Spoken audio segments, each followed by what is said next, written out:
Hello, everybody. In this brief video, we will be walking through the literature review assignment. So I'm here now sharing my screen on Canvas, and basically there's some instructions of this assignment. And the first part of these instructions includes steps that you might consider taking as you're developing the idea of your area of focus and what you want to be working on. So through the different assignments, such as the article critique and the research tables, you've been examining and exploring some different particular areas of interest. And in this assignment, basically all of those previous assignments are culminating into a scholarly literature review. So what we've been doing is really developing the problem formulation and scope. And we've also been searching Google Scholar or maybe EBSCO through the university library page to identify articles. I've given you all some tips around if you are struggling to identify peer-reviewed articles, finding a really good paper that's recent, and then looking through the reference page to identify additional peer-reviewed research studies that have been conducted in your areas of interest. And really, the last step is the review. These steps are basically like the background or the steps to take in terms of the process of working on this assignment. So the review is where you actually summarize, synthesize, integrate, and critique the 8 studies that you've identified to be included for the literature review assignment. But coming down here to the actual assignment components, most scholarly literature reviews for social work research, they are in the 7 to 10 page range. They should be formatted in APA according to the 7th edition. And you want to start out with the introduction, where you introduce the social problem being studied, and you clearly state the problem or issue that you're focusing your literature review to be on. You want to be sure to operationalize any key terms you use. So in the example here, if you're referring to adolescence, make sure you define what an adolescent is. Or if you're studying recidivism rates, you want to give like a general definition of what recidivism means in the context that you're studying it. Most often, introductions to social problems include things like prevalence rates for the number of individuals that experience a particular social problem, any key demographic data, and any relevant populations. So that introduction usually is about a page, page and a half, and it includes a number of citations, some of which might be the 8 articles that are included in the review. Some might be more focused on like the prevalence rates and whatnot. And by prevalence rates, we really mean the number of individuals that experience a social problem. So if you're focused on housing instability, for example, you might want to look up national numbers and statistics for the number of individuals, across the U.S. or specific to the Carolinas that experience housing insecurity or experience homelessness, and make sure that those key concepts are defined. So if we click over here to the sample paper, this is the first sample paper studied. You see the introduction. It's about a page, page and a half. And there are a number of citations here. A lot of them have to do with the prevalence rates.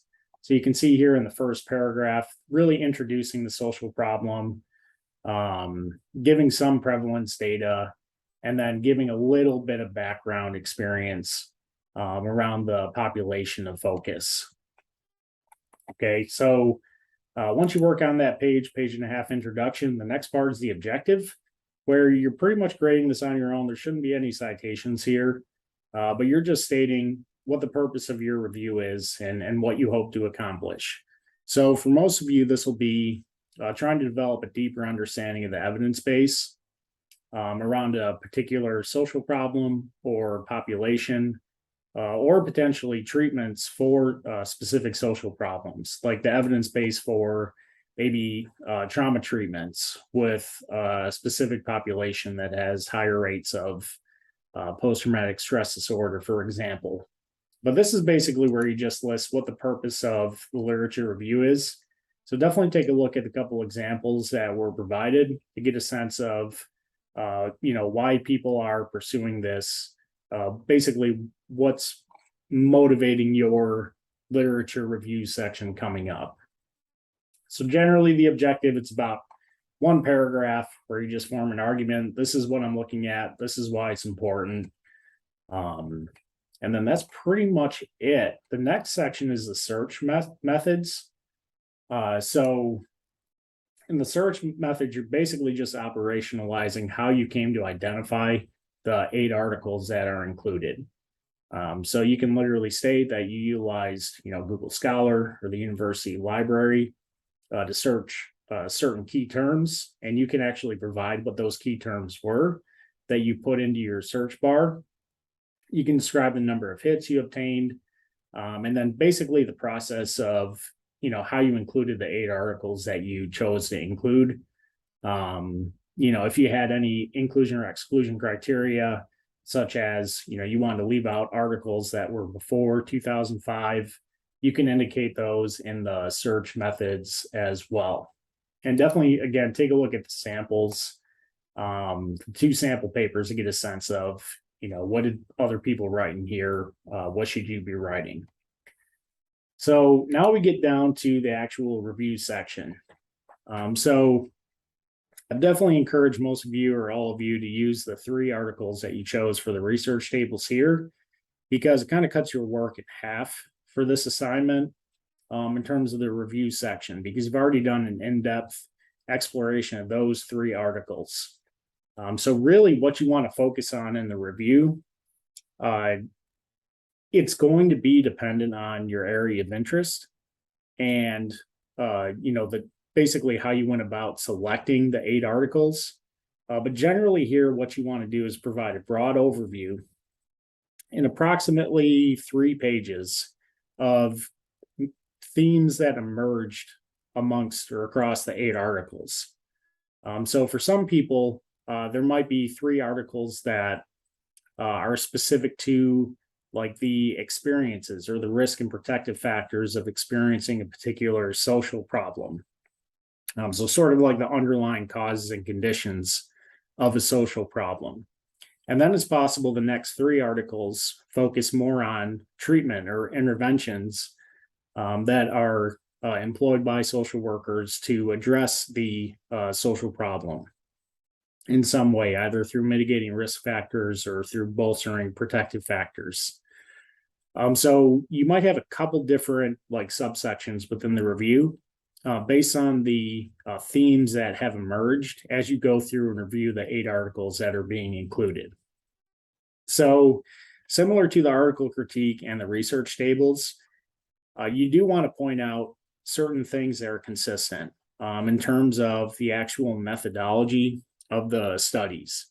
So for example, you'll want to indicate if an experimental design was used with random assignment, if a lot of the research was quasi-experimental, maybe as like pre-test, post-test designs where random assignment wasn't used, or if the majority of research is non-experimental or qualitative.